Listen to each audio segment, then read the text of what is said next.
За сая одоо энэ өргөн баригдаад хэлц хэсэг нь шийдэгдээд байгаа бизнесийн эрхчлөөний хууль байгаа шүү дээ. Энэ бизнесийн эрхчлөөний хуулийн концепц яг энэ татварт оруулж байгаа нэмэлт өөрчлөлт хоёр яг уялдаж чадж байгаа юу? Дахиад танаас би яг тодруулаад дахиад асуучих. Ер нь энэ татварын хуульд нэмэлт өөрчлөлт оруулах энэ бизнесийн эрхчлөөний хууль гэдгийн яг тэр эдийн засгийг эрүүгүйжүүлэх гэдэг зүйл яаж зохицуулагдах вэ? Ер нь цаашдаа энийг бид нар зохицуулах шаардлагатай байгаа шүү дээ. Эдийн засгийг эрүүжүүлээд санкцтай болгоод шударгаар бизнес хийхгээ зээл авдаг, өөрийнхөө мөнгийг эргэлтэнд оруулдаг явж хагаад шоронгийн яллагдагч ялтан болчиход байгаа.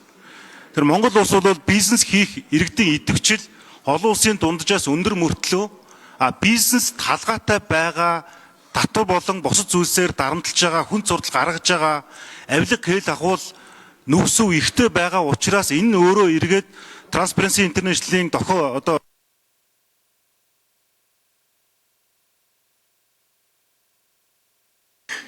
За ажлын хэсгийн хариулга гавь гişүү.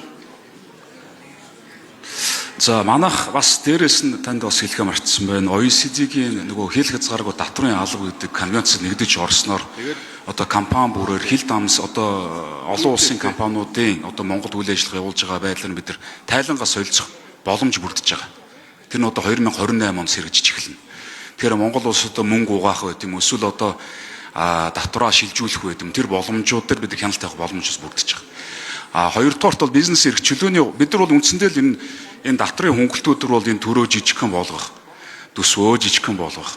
За төр айл болох бага оролцох энэ үйл ажиллагаануудыг бид нар хуулиар хийж өгсөй. Тэр нь бол одоо яалчгүй бид нар энэ татврын хуулиудаар орж татврын хөнгөлт нөгөө талд бизнес эрх чөлөөг нэг хуулийг дагаж орж байгаа тэр зөвшөөрлийн хуулиудаар айл болох зөвшөөрлийн тоог багасгах, төрийн оролцоог багасгах энэ зохицуултууд нь эргээгээд тэр төрийн оролцох багасгаснаар бид нар бизнес эрх чөлөөг илүүтэй олгоно гэсэн.